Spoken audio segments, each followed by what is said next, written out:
Bagong sikat na buffet na pinupuntahan ng maraming tao, dito lang yan sa Mall of Asia, malapit sa Arena. So right now we are celebrate our Christmas with the kids. So today is December 24. Here, $6 buffet max. So papakita ko sa inyo what inside here in buffet for only 1,250 per person. So nasa station tayo ng Soup Seafoods. Meron silang squid, shrimp, fish fillet, squid balls, vegetable. You can ask to the staff if you want the soup seafoods. And the next station is meron silang beef, chicken, sisig, pork. And this is the Chinese food, dumplings, chicken fillet, siopaw, at meron pang iba. Pero hindi natin alam kung ano mga pangalan ng ibang naka-display dyan. Of course, masarap. May toyo with chili. At here, the seafoods ulam menu of buffet. May fried rice and plain rice. Of course, meron sila mga seafood mix. Yan. Paubos na siya eh. So, the noodles, vegetable. Marami kang pagpipilian na gusto mong pagkain dito. So, vegetable, fish fillet, tempura. Also, the pampano steam and sweet and sour fish fillet. And Japanese station, sushi roll, California maki, sushi salmon, and tuna. You can ask the station of Japanese. And right now, nag-unlimited Korean barbecue na tayo with the kids. Ayan. Kasama yan sa 1,250 yung Korean. Ito yung aking na choice na food na kinuha ko. Ayan. Pampano na seafood, Japanese of course, ang favorite ko. Fruit station, salad, desserts, ice cream, drinks, and coffee. So, ang pinaka-the best na natikman kong dessert nila ay ang egg tart na sarili nilang gawa. And then, meron silang puto, kakanin, a lot of dessert. Marami silang cakes na flavor na gusto mo. Ayan, ang favorite ng Pilipino ay ang halo-halo. Chocolate fountain na may marshmallow with all candies na ikaw nakukuha at magdi-design. At ito yung drink station, and dessert station, makapuno, mga chocolate flavor. And also, ang favorite ng mga kids ay ang ice cream. Ikaw na kukuha at ikaw na mag-design ng ice cream na gusto mo. So, ngayon kumuha ako ng yung cocktail drinks namin. So, hindi ko alam anong name ng cocktail yan. And then yung sa anak ko is a vodka.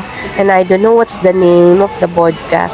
So, we are 3 persons. So, we have 3 coupon for only 1,250 kasama yun sa fries.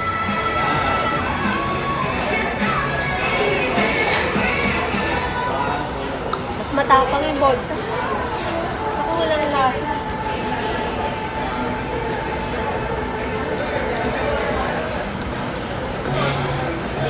Yan yung aking drinks.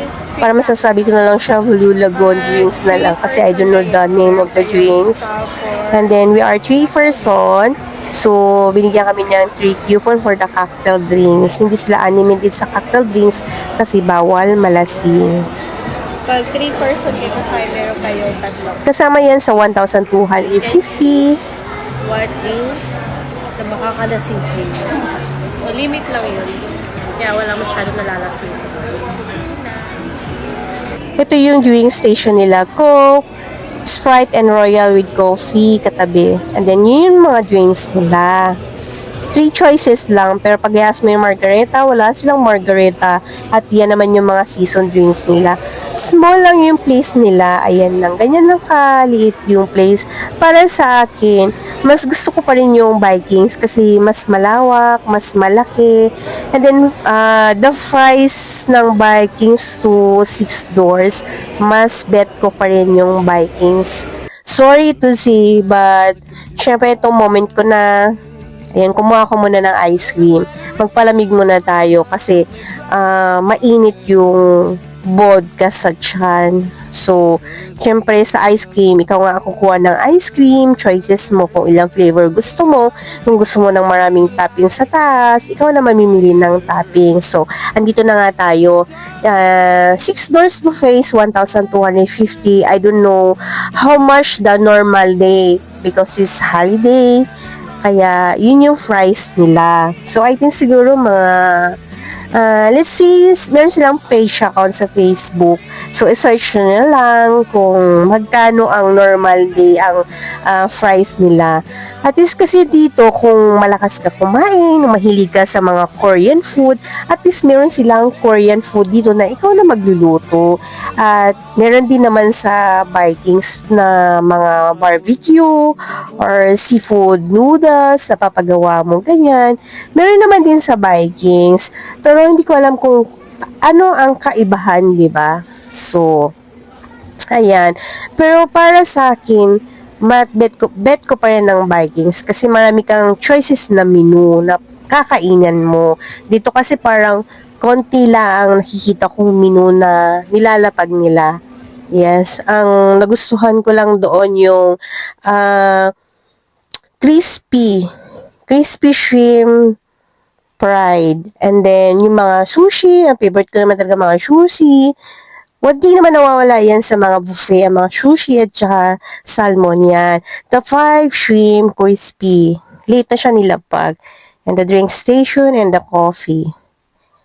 Ito na yung place ng $6 buffet. So, please subscribe, Jane Ibanez, my YouTube channel. And don't forget, follow my Facebook and also my TikTok page. Merry Christmas and Happy New Year. And thank you for watching, everyone.